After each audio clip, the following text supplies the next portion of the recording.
কলিয়াবৰ দলগাঁৱত সতনামী সমাজে আয়োজন কৰিলে প্ৰিয় শিল্পী জুবিন গাৰ্গৰ শ্ৰদ্ধাঞ্জলি অনুষ্ঠান।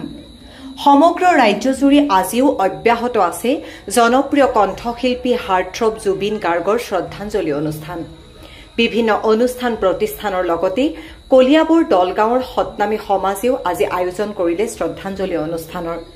দলগাঁও সতনামী সমাজ, যুৱ পৰিষদ আৰু মহিলা সমিতি একত্ৰিত হৈ আপোন শিল্পীগৰাকীৰ আত্মাৰ শান্তি আৰু সদ্গতি কামনা কৰি তেখেতৰ প্ৰতিচ্ছবিৰ সন্মুখত 52 গছি বন্তি প্ৰজ্বলন কৰাৰ লগতে হাতে হাতে মমবাতি লৈ এক সমদল বাহিৰ কৰে।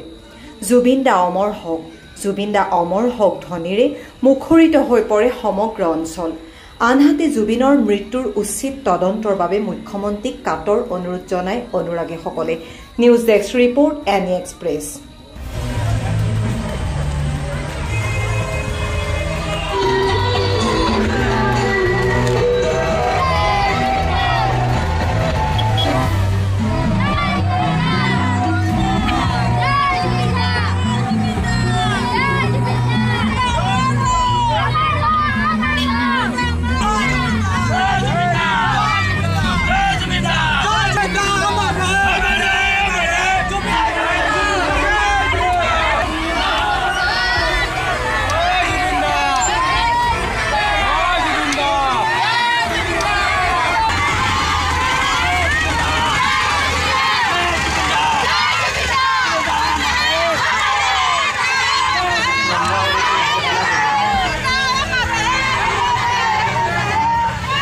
আজি আমি সমূহ দলগাঁওবাসী, সতনামী সম্প্ৰদায়ৰ ৰাইজ, মহিলা সমিতি, যুৱ পৰিষদ আৰু আমাৰ কণ কণ ছাত্ৰ ছাত্ৰীসকল মিলিত হৈ শ্ৰদ্ধেয় শিল্পী জুবিন গাৰ্গৰ আমি শ্ৰদ্ধাঞ্জলি অনুষ্ঠান অনুষ্ঠিত কৰিছোঁ। আৰু এই অনুষ্ঠানভাগিত আমি বন্তি প্ৰজ্বলন কৰিবৰ কাৰণে আমাৰ কৃতি শিক্ষক বঁটাপ্ৰাপ্ত যাওঁকটা প্ৰাথমিক বিদ্যালয়ৰ প্ৰধান শিক্ষক শ্ৰীযুত মানদাস সতনামীদেৱক আমন্ত্ৰণ কৰি আনিছোঁ আৰু তেখেতে বন্তি প্ৰজ্বলন কৰি আমাৰ এই আজিৰ শ্ৰদ্ধাঞ্জলি অনুষ্ঠানৰ সভা আৰম্ভ কৰিছোঁ। আৰু এই অনুষ্ঠান ভাগত আমি দলগাঁৱৰ পৰা বৰপেটা দলনি হৈ আমি পদযাত্ৰা কৰিলোঁ তেখেতৰ স্মৃতিত। তেখেত অসমৰ এজন প্ৰখ্যাত গীতকাৰ, নাট্যকাৰ আৰু প্ৰযোজক আছিল। তেখেতৰ মৃত্যুত আমি গভীৰ শোক প্ৰকাশ কৰিছোঁ আৰু তেখেতৰ আত্মাৰ আমি সদ্গতিৰ কাৰণে চিৰকামনা কৰিছোঁ। তেখেতৰ পৰিয়ালবৰ্গৰ লগতো আমি সমবেদনা জ্ঞাপন কৰিছোঁ।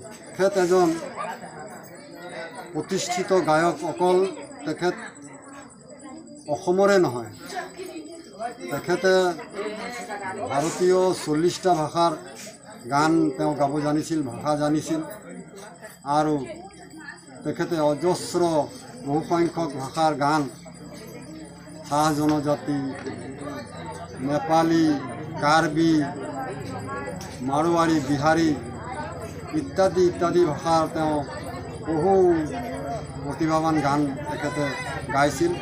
আৰু তেখেতৰ গুণমুগ্ধসকলে আজি তেখেতৰ মৃত্যুত গভীৰ সমবেদনা গোটেই অসমজুৰি শোকৰ ছাঁ পৰিছে আৰু সকলো ৰাইজ স্বতঃস্ফূৰ্তভাৱে আজি ওলাই তেখেতক শ্ৰদ্ধাঞ্জলি অনুষ্ঠান আৰু শোক প্ৰকাশ কৰিছে।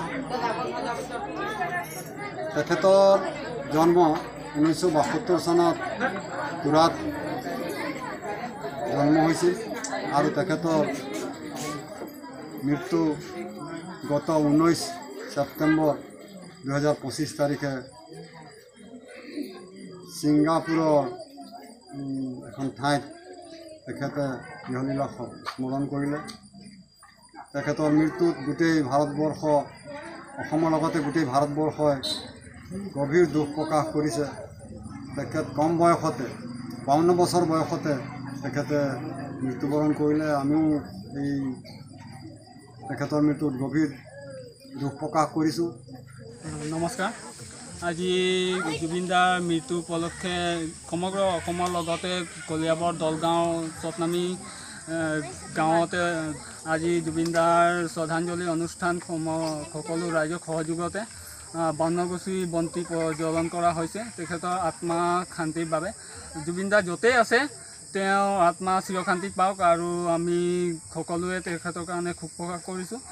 আৰু যেনেধৰণে ৰহস্যজনকভাৱে জুবিনদাৰ মৃত্যু হৈছে মুখ্যমন্ত্ৰী মহোদয়ক কাতৰ আহ্বান যে তেখেতৰ উচিত তদন্ত কৰক। জয় জুবিনদা, জয় জুবিনদা, জুবিনদা অমৰ হওক, জয়